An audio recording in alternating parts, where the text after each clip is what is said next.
Hey everybody, I'm back in the kitchen, Crafty Sue, and you probably think the only thing I make is dessert by now, right? No, I make other things. We had a bumper crop of jalapenos. Mm-hmm. This is just a tiny bit of them. If I had counted, at one point we were at 212, and I don't like to throw away good food. We like a little heat in our food, and those of you who like a little heat, this is a perfect video for you to watch. I have a recipe that I came up with for a pickled jalapeno. And in that, there are some ingredients that you do definitely need. You need some olive oil, parsley flakes, a little bit of garlic powder. If you want the fresher version, a clove of garlic. And if you've never seen one of these little gadgets, this is a garlic press. I didn't even know I had one until I found it in the drawer. That's awesome. Some white distilled vinegar. You can use the apple cider if you want to have it a little bit more of the cider taste, but the white vinegar gives you more of the jalapeno taste and the herbs that you put in there. Ground thyme. Some ground cumin. I left that out in my last recipe, but they still turned out awesome. And then leaf oregano. You can throw basil in there if you want to give it like the Italian version, more Italian taste to it.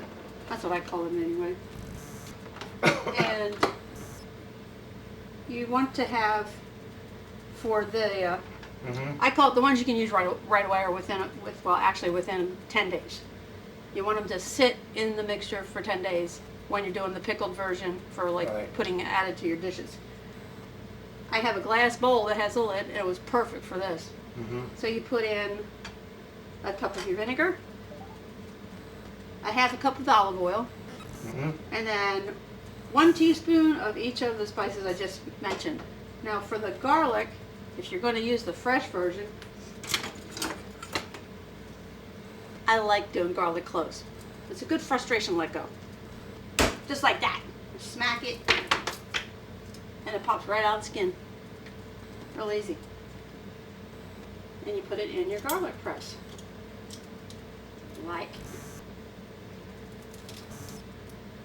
Because you don't need a lot of garlic in this particular recipe. It's just enough in there so you can taste it. And then you just kind of scrape it off the bottom. I'm going to put it into my pre-made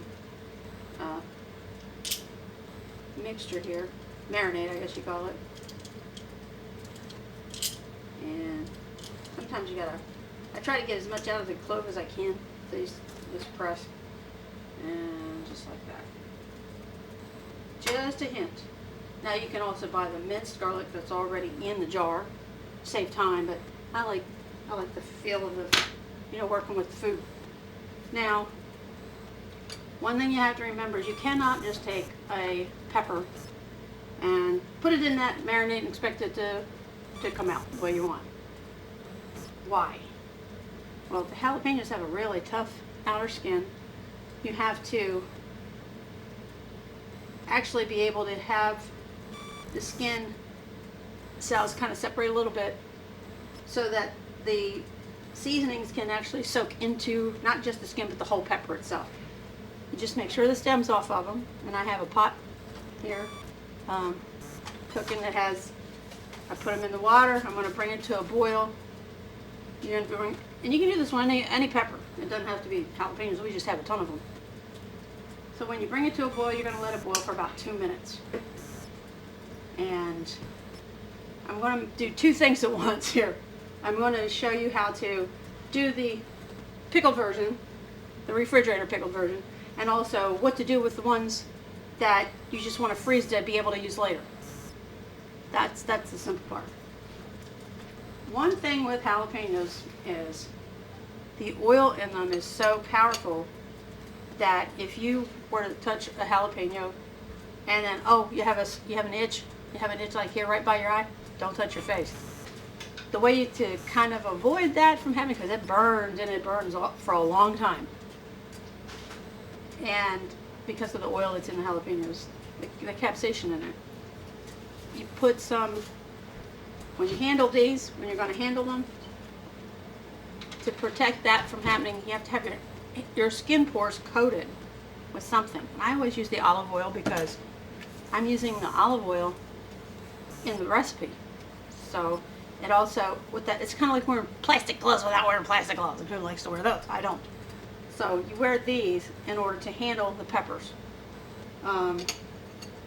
I put some on my hands just now because I know I'm not really going to touch the peppers that much with what I'm doing. But if I should happen to touch one, I don't want to have the oil get in my eyes.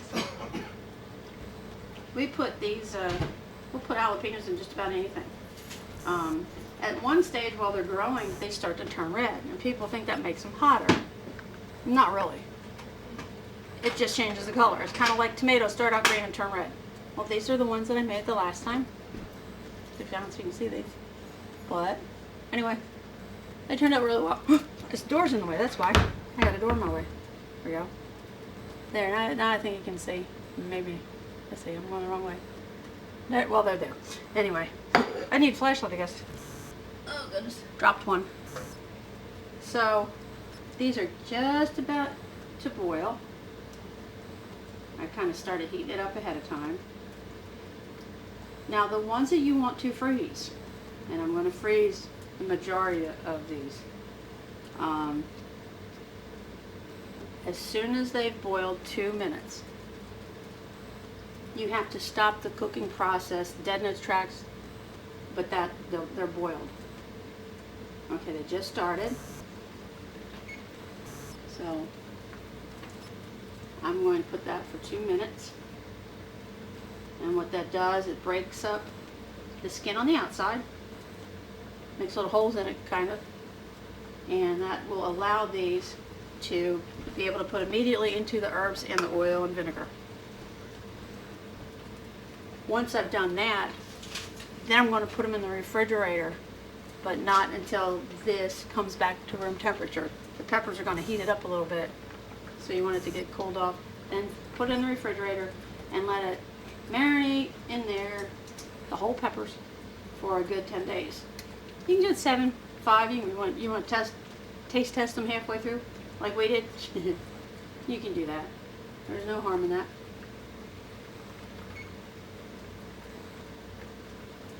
And you're waiting for 2 minutes. That's a long time. Shit. But I tasted the first batch that I made of these, and they'd be great in anything. You put them with chicken dish. It'd be awesome with fajitas and things. So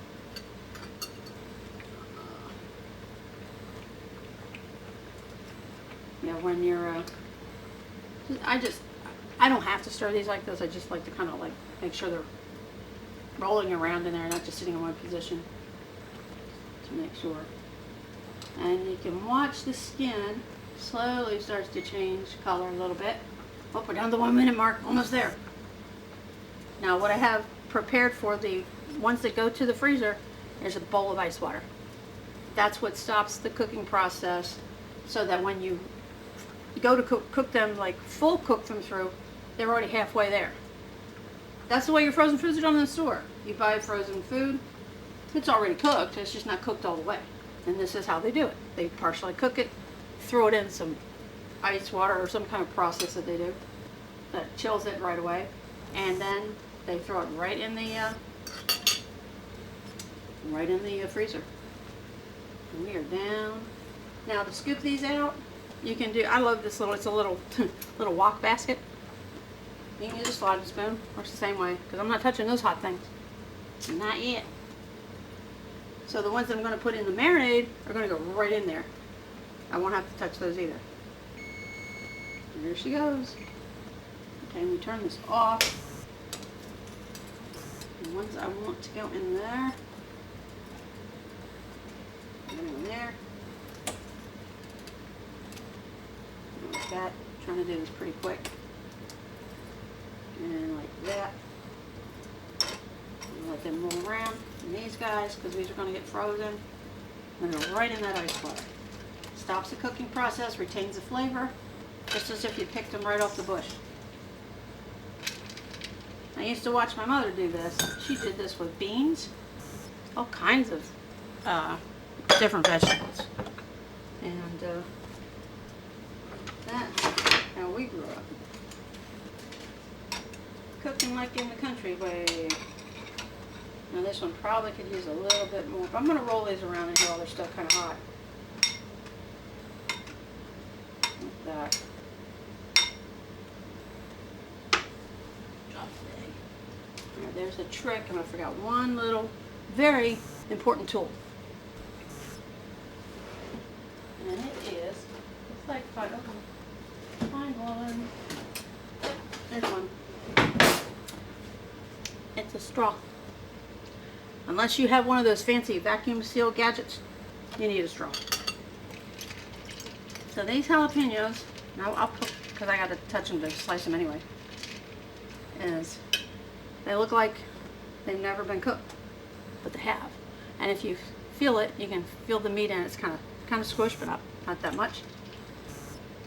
So I'm going to get rid of this pan of hot water for now. Put that over here. And bring this little board over here. Okay. So these are marinating. And I'll probably have to add some more of the vinegar into it. But actually, as they're soaking, it shrinks down. And you're going to put the lid on, and the lid, and I'll sit it in the fridge, but not until this is cool to the touch.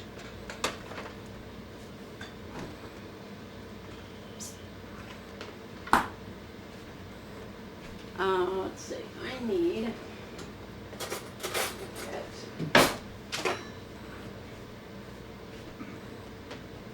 okay, see, that's why I put the olive oil on. Now you're going to take the jalapenos out of the bowl. Now that oil that's in them is still in there, and it still get you. But if you have the oil in your hands, it's not as likely. I have a favorite knife somewhere. Somewhere I have one.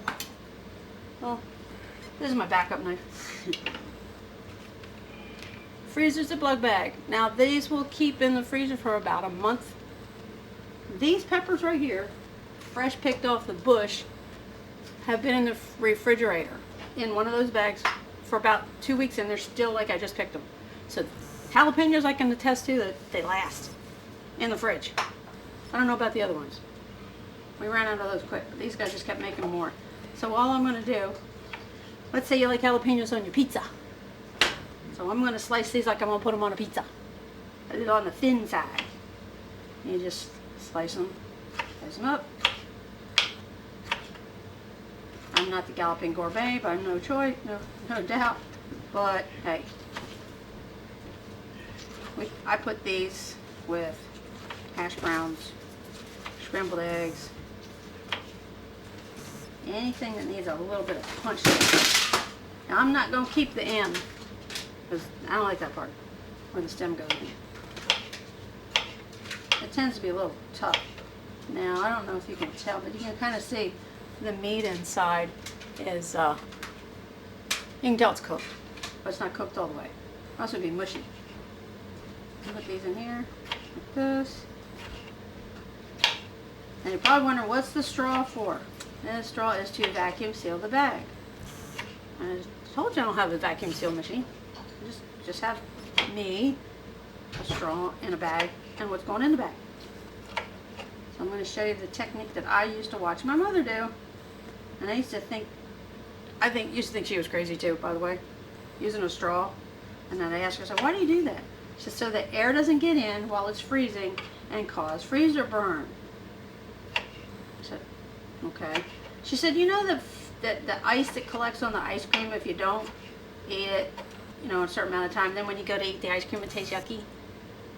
Oh yeah, that nasty taste. She says, yeah, well that's what happens to vegetables if they're not vacuum sealed. Same thing. And that's why when you buy a bag of frozen corn, if you're not going to use it within the next 3 weeks, you can take the risk of getting freezer burnt.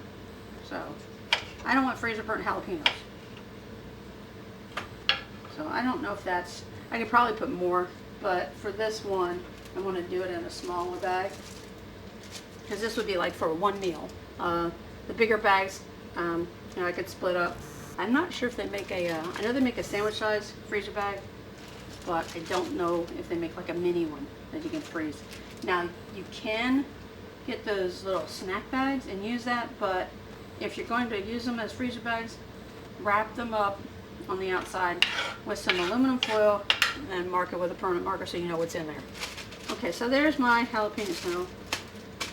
Ideally, I'm going to put this towel up here because there's a lot of water. A lot of water comes out of them.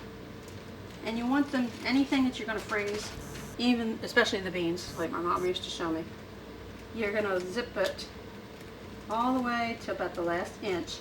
Make sure that it's flat, that the jalapenos in the bag is not too thick of a layer or they won't freeze properly. That's where the straw comes in. Straw goes in the end. I hope this isn't one with a hole in it because then I'll have to find another straw. Sometimes I pick them out of the drawer and they got holes in the straw and they won't do the job. And you put it into the corner of the bag and you try to zip it almost shut and you suck the air out, and as soon as you see this adhere to the peppers inside and it's all sucked in, really quick you pull the straw and zip it all the way shut. So let's see how I do this one. Oh, I did good. Look at that. Now that's what it should see. It's not puffed up. I'm gonna see if I get you some light on its subject. It's not all puffed up. I know it's flat. And that's how you want it to look. So that is your freezer jalapeno slices. You probably noticed that I still have jalapenos in the bowl of ice water. That's fine because I've stopped the cooking process. They're just waiting to get frozen. So see, I can make something other than banana cake, banana bread, things like that.